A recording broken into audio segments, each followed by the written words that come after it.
3 pounds of beef and pork beans and right? Day after day after day, because refrigeration wasn't that great. And Finn walks in and doesn't buy any of that. And their bread doesn't look, I mean, nothing looks the same.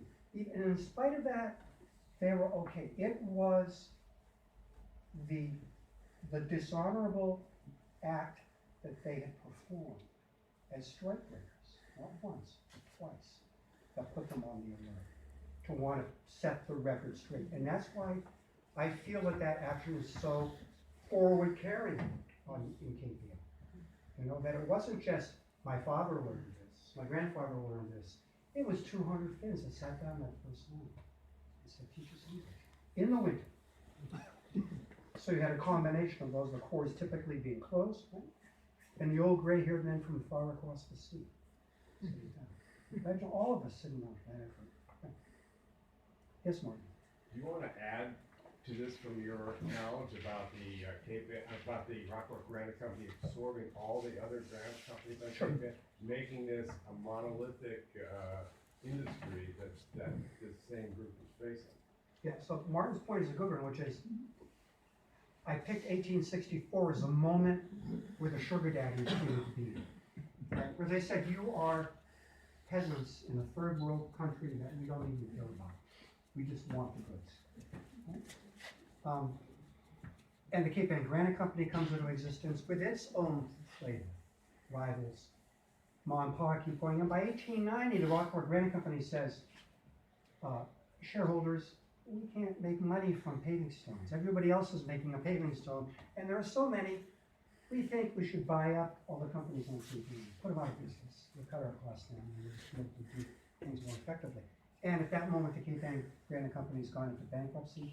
They buy that, and they proceed to buy quarry after quarry after quarry up until about 1914. As Martin says, they are, last bit here. Edward says Rockport Granite Company. They incorporated as the Rockport Granite Company of Massachusetts in 1864. And they had a really simple purpose. We're here to dig granite out, market it, and sell it. That's all. We're not going to just we'll provide jobs. That's it. 1914, when they've completed the Custom House Eagles and the Custom House in Boston, they go to the shareholders and they say, we want to do two things. We want to modify the name of the corporation, and we want to change the charter. From what, and I'm not a lawyer, I understand changing the charter is kind of a bigger deal, right, to do that. So they changed the name to simply Rockport Granite Company, which is how we refer to it as an entity. Makes it easier for them to bid on contracts outside of Massachusetts. But here's what they say. They say, yeah, we're the Rockport Granite Company. We're going to dig granite. We're going to market it. We're going to sell it. Oh, and by the way,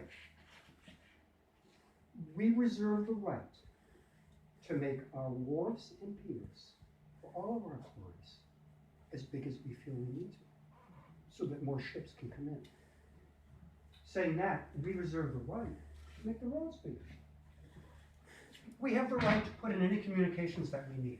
Telephone poles where we need them, lights where we need them.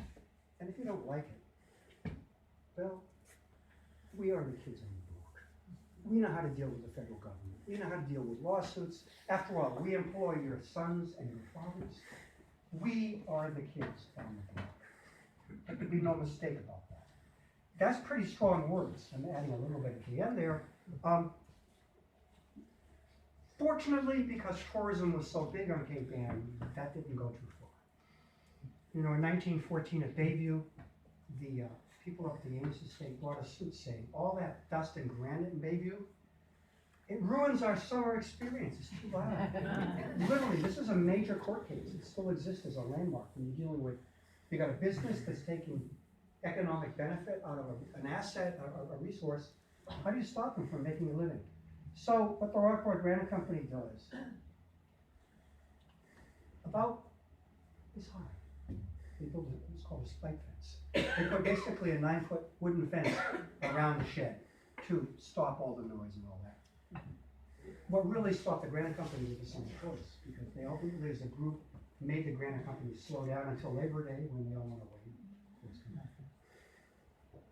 That swing of when does it come to the consciousness of the Cape Ann people, probably when whoever it happens at the granite company gets caught up by this unknown person who has all the stock. But that's a different story. It's just, I really want to communicate, and thanks, Martin, as well, this power, this umbrella of, you're just, our foreman and our treasurer can take care of it. With no impact and no concern, too bad if you don't like it. Thank you.